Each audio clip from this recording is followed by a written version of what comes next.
Excellent. Well, we're going to get started. Good afternoon, everybody. My name is Brian Steiner. I'm the Vice President of Business Development at NAFA. And today we've got a great panel, but we're all coming together today. LIMRA Loma has spearheaded an initiative called Protecting Our Families in coordination with a number of other industry groups. NAFA, obviously, since we're hosting today's webinar session, but I just wanted to kind of reference ACLI, Life Happens, NAILBA, MDRT, and FinSECA for all coming together in an effort to really raise awareness, not just within the industry with advisors, agents and advisors, but also with consumers about life insurance and our current protection gap. We all are aware that there's a pretty incredible retirement crisis of savings that's out there, and we're all doing our best to help remedy to that. But one of the things that's not really being talked about enough, in our opinion, is life insurance and the coverage gap that really exists. And LIMRA shared some information recently on a report that life insurance ownership amongst U.S. consumers is down nearly 10%, just over from a decade ago. So we're like just over 50% of American consumers own life insurance. And when you look at that and you combine that with not enough attention on savings as well, really some long-term issues that we definitely have a lot of good work to do. So the purpose of our session today is to bring together some great industry leaders and minds that have built some fantastic businesses that really the genesis was from the insurance side. But now a lot of their focus is really around wealth management and and assets under management, but really what they're doing to help their clients and their advisors, do their best to help bridge that gap. So I'm going to do some quick introductions before we get started. Joining us today, we have Keith Gillies, who is the managing principal of Wealth Solutions LLC and the Pension Center. Keith is also the co-founder of United Wealth Advisors Group, where he currently serves as CEO. He began his career as a financial advisor in 1981, so he's got a few good years behind him, with a commitment to providing advice and strategies to individuals, professionals, and business owners to help them achieve their personal, business, and charitable goals. Keith is a registered rep, an investment advisor representative with Emeritus Investment Company, and is a recent NAFA National Past President. Also joining us is Shane Westholter, who's been in the business since 1988 as an industry leader in investments and insurance. He is the CEO of Gateway Financial Advisors. An entrepreneur at heart, Shane's specialty is building businesses and enterprises, and his passion is helping others do the same. Shane is also very involved in the NAFA community and is a past NAFA California president. And rounding out our group is April Chavez Geisler, an executive vice president at Gateway Financial as well. She has been instrumental in helping Gateway focus on providing insurance and financial services to a lot of minority communities such as Hispanic and Native American families. After building her own agency in Albuquerque, New Mexico, she merged her practice in with Gateway. April Lynn currently serves on NAFA's national board as a trustee and has been a rock star in the diversity and inclusion space and is a past NAFA Diversity Champion Award winner. So I want to start by thanking the three of you for carving out a little time today and joining us and sharing your expertise. For me personally, you guys have all been incredible mentors, both professionally and personally, and really appreciate the work that you've done, not just serving your communities, but serving our industry at NAFA. So again, thank you for spending some time and with us here today, and for all those that are involved in this initiative and helping protect families. So I'd like to start and kind of kick it off by just having you share a little bit each about your practices, kind of a little bit of where they started and where they are currently. And I'll let Keith kick that off if you don't mind. Yeah, thanks, Brian. As you mentioned, I started my practice in the business a little over 40 years ago with then Union Central, now is Emeritus, based out of Lincoln, Nebraska.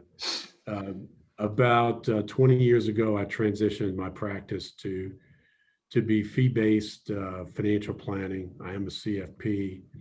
And so my focus today and has been for quite some time is in the financial planning space. We do what we call risk-based comprehensive financial planning, and I've enjoyed every minute of it. So it keeps me really busy. And want to thank you for inviting me on this call today. Pleasure. April Lynn, do you mind sharing a little bit about yourself too? Absolutely. So when I knew in high school that I wanted to be in the insurance and financial services business.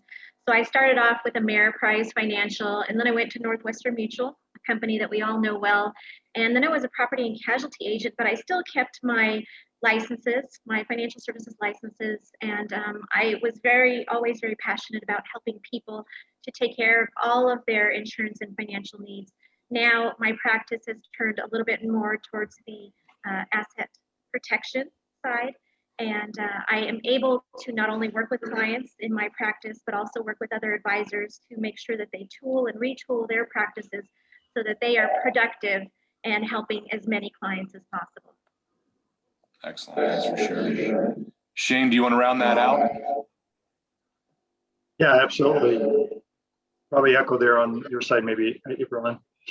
Started off in St. Louis, door to door as a $5,000, $10,000 face amount life policies, and hit the streets for a couple of years.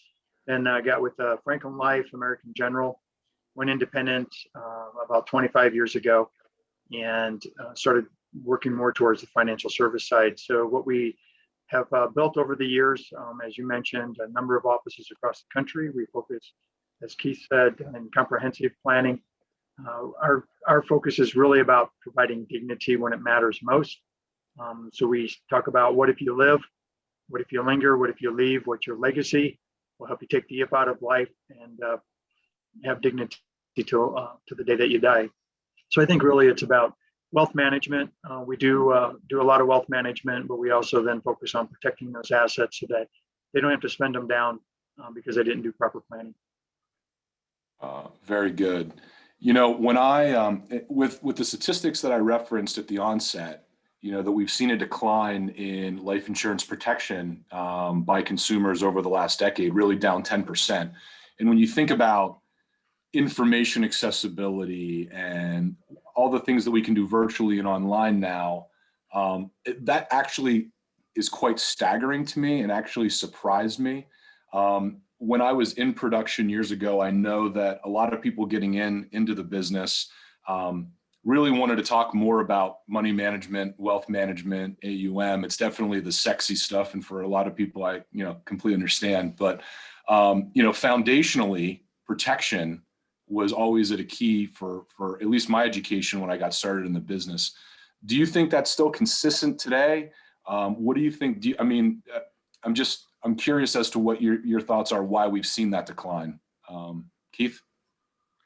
Yeah, thanks, Brian. In fact, I have two of our young advisors in this conference room with me today. I wanted them to hear this from people other than me, people who are successful. Brian, what I'm seeing with young advisors in particular is they get enamored by the securities part of our business, that part of the business. And what we try to emphasize, as I said earlier, is risk-based financial planning. I don't know how you can call yourself a real financial planner doing comprehensive planning without providing the basis of any financial plan for an individual, which is mitigating their risk. And what I tell our young advisors is, look, you want to do financial planning, it's fine. But if you're out working with another young professional, and they generally have pretty substantial incomes or have out of school and earning money for the first time, and they want to save some money and you want to help them with that, but make sure you talk to them about disability insurance and at least some term insurance to provide a foundation for their future, for their families in the future. So I think that a lot of young advisors look at the glamour of being an investment advisor or whatever we want to call it, but I really believe that they should make sure they add risk-based planning as part of their overall plan. And Shane, do you have some thoughts on that as well? Yeah, thank you, Ryan. Great comments there. And I think, part of what we see in the media, of course, with all the media channels, we see a lot of talk about Wall Street, right? We constantly hear the market reports. We're talking about how sexy that is and how great it is, and bull markets, maybe a few bear markets along the way. But it's all about wealth and accumulation of wealth. And I want to go back to a comment that Keith kind of alluded to. If I had a machine in my home that was a printing press that could print unlimited amounts of money on a regular basis, and then every day it's cranking out that money, I think I would probably want to insure that machine if it broke down, if it couldn't produce, if it died. And when you think about it, that's us. That's who we are. We're that money machine. If we're not out there doing what we do every day to provide that income and do our jobs, get a paycheck, we don't have money to put away. We don't have money to invest. And our family and friends and other people are dependent on that. As business owners, it's not just our family and friends, it's our family, it's our employees. They're dependent on that business continuing. And so I concur with what Keith said, disability insurance, life insurance, long-term care insurance, insure that money machine. And that's each of us walking around every day doing what we do. Yeah. And April Lynn, do you think a lot of that is that advisors today, regardless of where they're focused, just are afraid to ask those questions, aren't comfortable asking those questions? Do you think it's an education gap within our industry or with certain segments of our industry? I'm just curious on your thoughts there. On mute. April, we're on mute. There we go.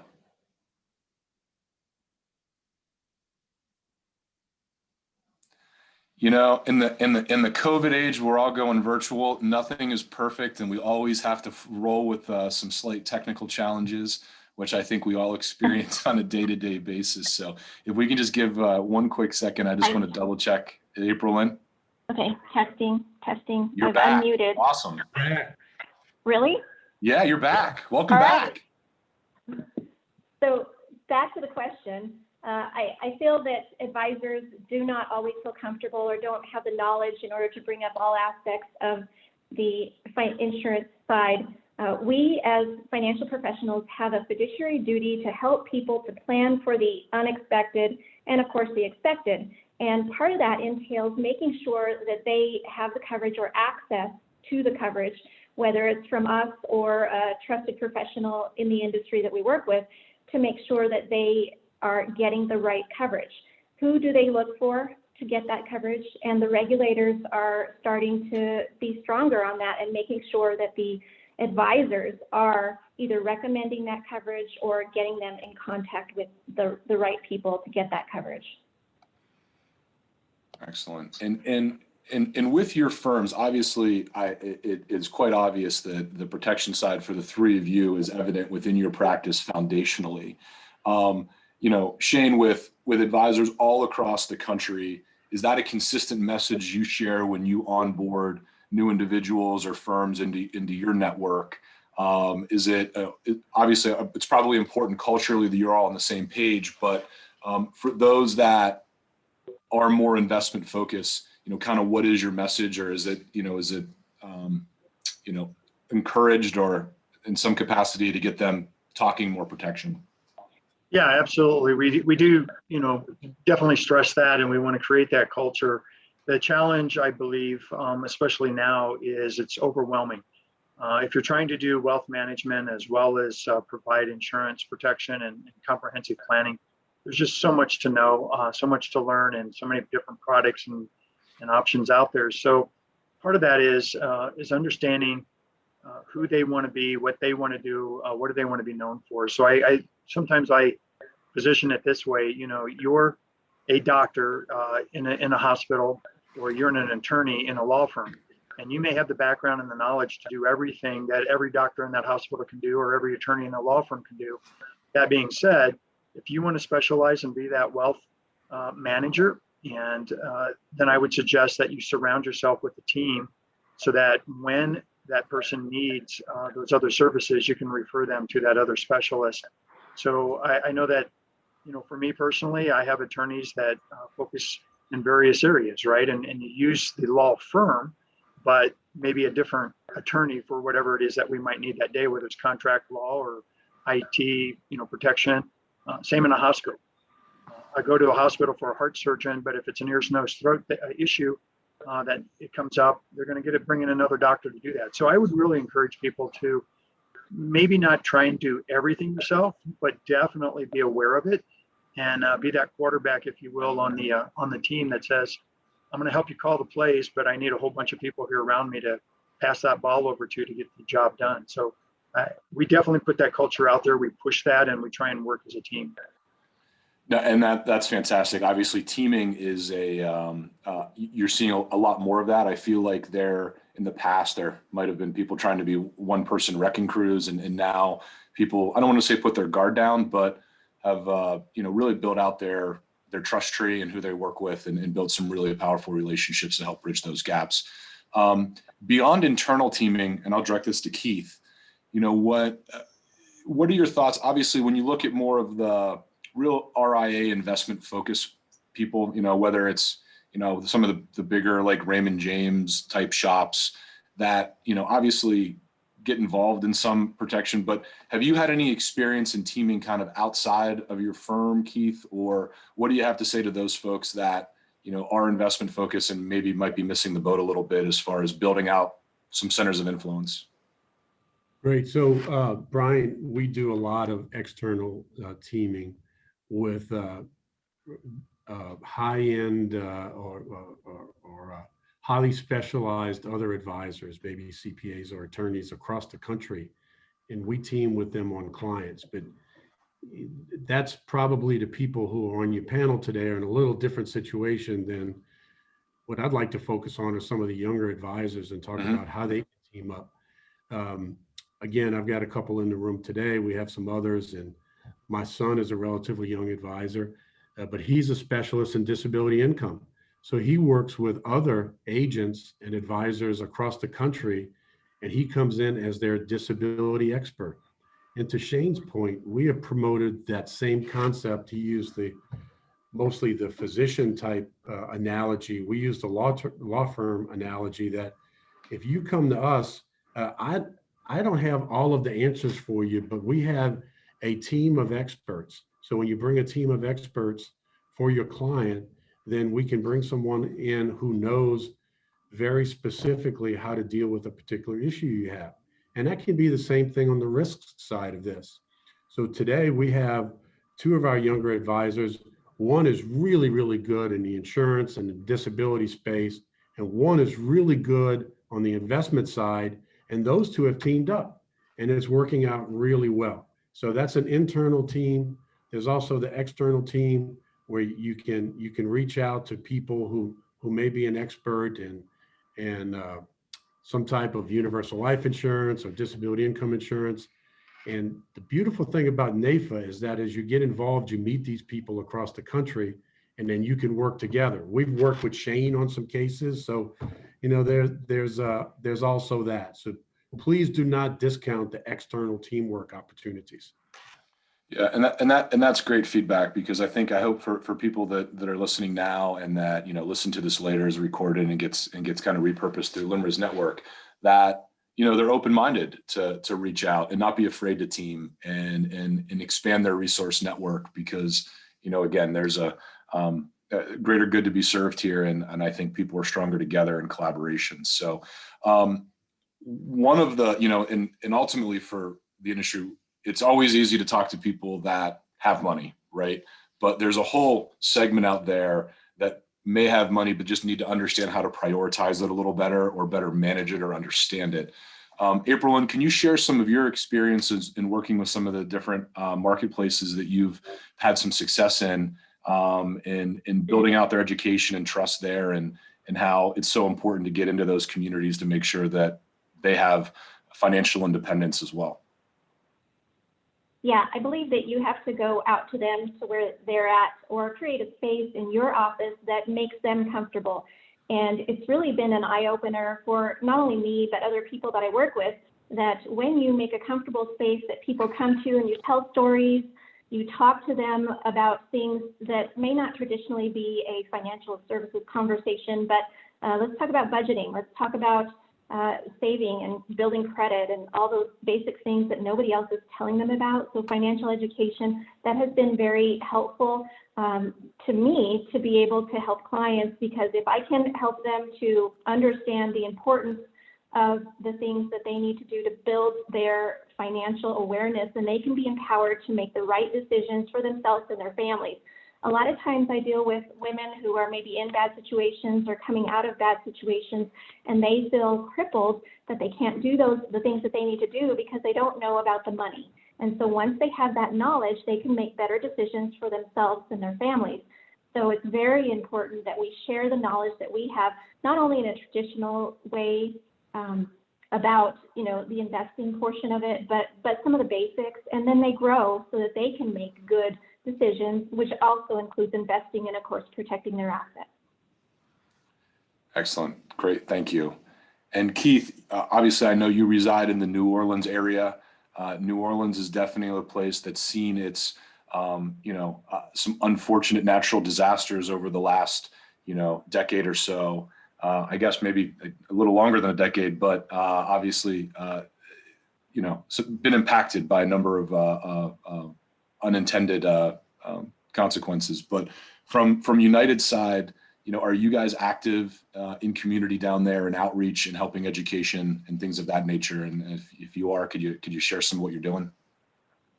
Yeah, Brian, and I think one of the things that I'm proud of in my tenure at NAPA was that we worked with Cedric Richmond, who was chair of the Congressional Black Caucus at the time. We developed a financial wellness program at NAPA. And we actually used that. Our team, a team of advisors, uses that program, particularly in retirement plan settings, where we come in and we do a webinar for participants of those retirement plans and talk about financial wellness. I think, and big part of that is risk and protecting their families. With the risk products that we have. So I think that's very important that we do that in the community. And it's when you get in our business, it seems like we're always marketing ourselves up and we're getting into clients in different demographics. But I also think it's very important for us to make sure we reach those other people too, because they need education and knowledge as much as anyone else. And bringing up Cedric Richmond obviously is a great segue, and obviously him being a representative in Louisiana and a big supporter of our industry, and has always been a friend of NAFA's as we've gone to the Hill over the years. Obviously, this year we've got to pivot and do things a little differently and approach that virtually. But Shane, what are your thoughts on how advocacy plays a role in helping us bridge this gap? And obviously you guys are all active, not just with NAFA, but with issues that are out there. I'm just curious on what your thoughts are on advocacy and helping us remedy this protection issue. It's a great question. And I got a couple of thoughts here. First, I want to say that, we're in a relationship business. It's not just a product knowledge business. We have a fiduciary responsibility to make sure that people understand what we do and how we do it. And I'll get to the advocacy here in just one second, but I think, we just came through a year where there was a pandemic that hurt a lot of people in a lot of different ways, right? I mean, from business owners to employees and et cetera. And we had some clients that actually, although we do a lot of wealth management, who instead of using their money out of their investments and having to sell when markets were still holding strong and things were going well, could go back to their cash value life insurance policies, take some money out of those income tax free, avoid the taxation, and not have to dip into their investment portfolio. So again, products that allow us to continue to leverage where it makes sense in times of need. It's not necessarily just in disaster moments. Sometimes, just like this last year, maybe people needed to support themselves for 6 months, 9 months, or 12 months. And if they had cash value in their life policies, they could take some loans out against that and not have to deplete their investments or sell off, equities when it mattered and was important. So don't fear getting other people involved. NAIFA has been providing a huge opportunity of knowledge, and I think that's helped me over my career, why I am where I am. So I've been able to tap into people like Keith and others around the country to say, hey, how would you handle this, and where do we go? With respect to advocacy, I don't even know how to say it. It's so important because the legislators do not know what we do. And even the address last night, it was obvious to me, they're not understanding what really needs to be done in this country. We need to empower people to protect themselves, invest for themselves, plan for themselves, and go out there and work and be independent, not dependent. And it's amazing to me how nobody's thinking about how we're going to recover all of this deficit that we're creating. So advocacy to me is critical. We need to be there and be a strong voice on Capitol Hill. Now more than ever, we need numbers at NAIFA, we need numbers on the Hill, and we need to be talking to our local legislators and helping them understand what it is that business owners and employees and Main Street needs, not just Wall Street. Totally agree. Obviously, with my NAIFA hat on, I couldn't agree more. Aprilyn, do you have some thoughts on that too? I know you're also active. Yeah, I was just going to say, if we don't remind the legislators and regulators how important what we do is for people, then they're going to continue to cut us out. Because remember, there's proposed legislation for state-run retirement plans, the marketplace, where basically they're cutting out the agent or the advisor. And we need to demonstrate our value so we can stay in the game and we can help the clients or continue to help the clients that we help. Our value is so much larger than I believe that they understand.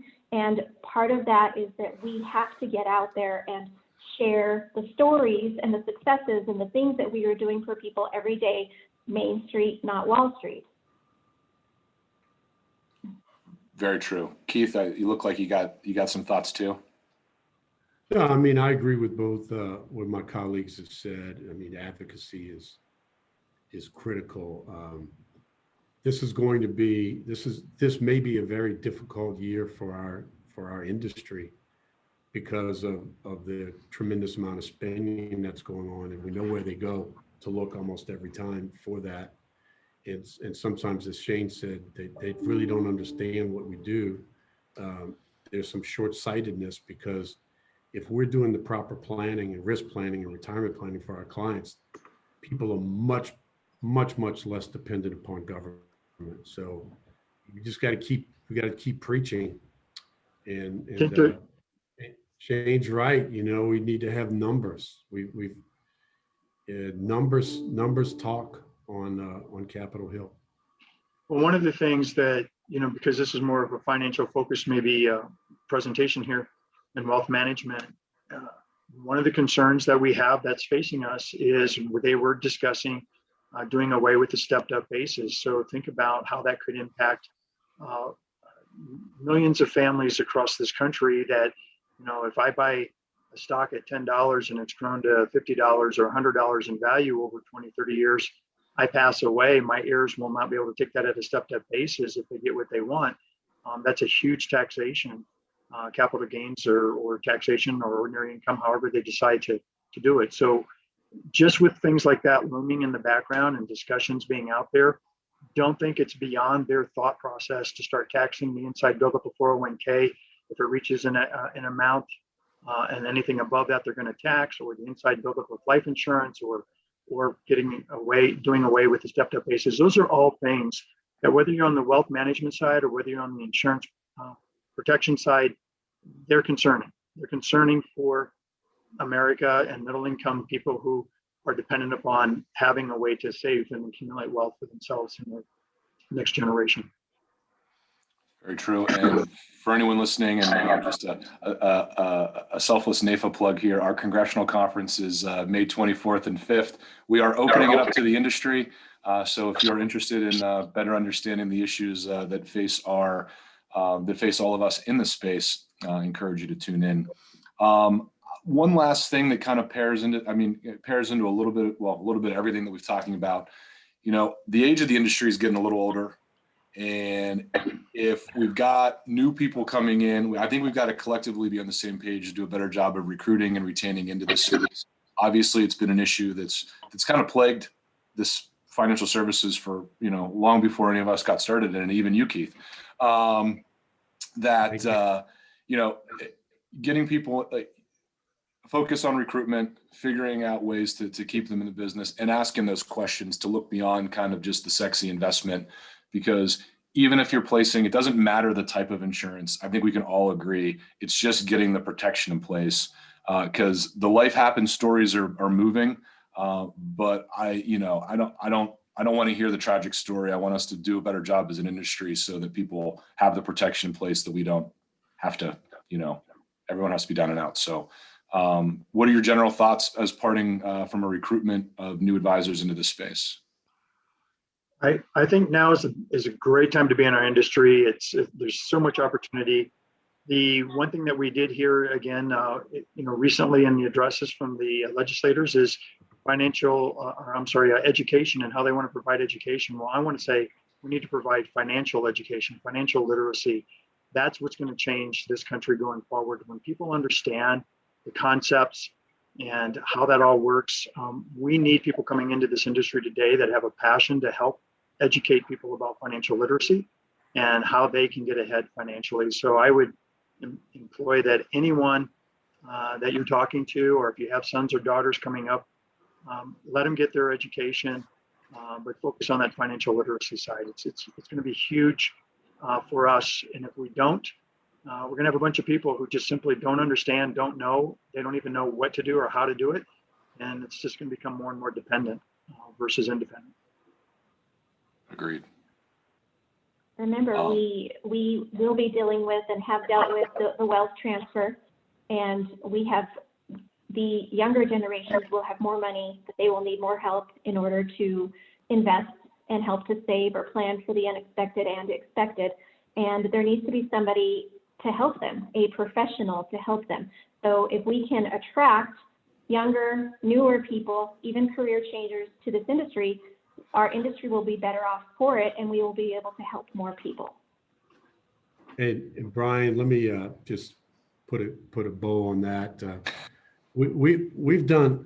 I guess some people would think maybe what we're doing in our organization might be a little radical, but we team every new advisor with a senior advisor and do a mentoring program.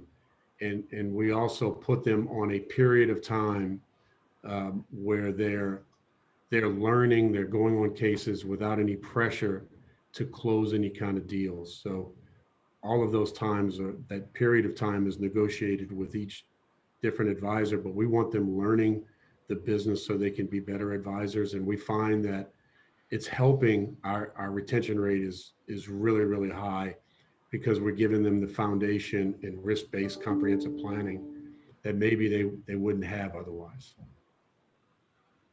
Excellent. Very good. Well, Keith, Shane, April Lynn, I greatly appreciate your time and your service to the industry. I congratulate you on your success and what you're doing to better serve your clients. So thank you for carving out some time. I also want to say thank you to Limra Loma for organizing this initiative and giving NAIFA an opportunity to participate in this webinar series, along with the other association and affiliate groups that are participating and helping protect our families. So thank you to all of you. Thank you for those that participated and joined us today, and for those that are going to listen to this a little later. Stay healthy, stay safe, and don't be afraid to ask those tough questions. Thanks a lot.